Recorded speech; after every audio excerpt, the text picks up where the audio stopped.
welcome to Dubrovnik and the last part of my Croatia videos.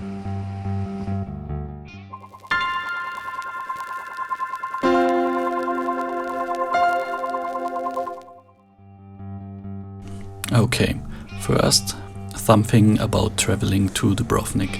The cheapest option is going by the standard bus line. Cheap but not very pleasant because they are completely packed with people. You can also go to Dubrovnik by boat, by taxi or by a tourist bus, but these options are also way more expensive than the normal bus line. And while we're at it, yes, Dubrovnik is expensive. It is extremely expensive, like a beer was over 8 euros. And yes, everybody knows it, but hey, I just want to say it. It is crowded. So if you don't like a lot of people at one place, maybe Dubrovnik is not for you.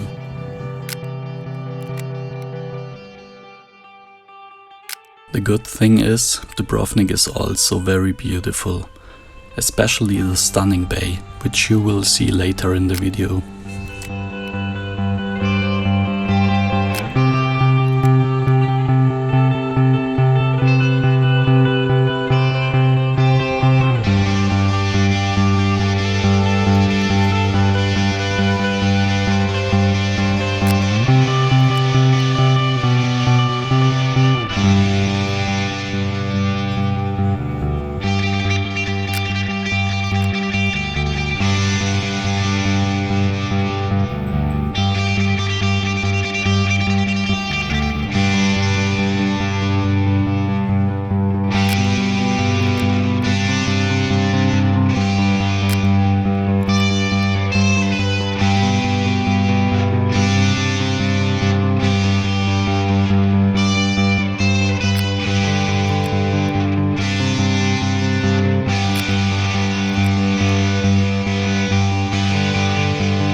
That's it for my Croatia videos. I hope you enjoyed it, and if you haven't seen it, please check out part 1 and 2.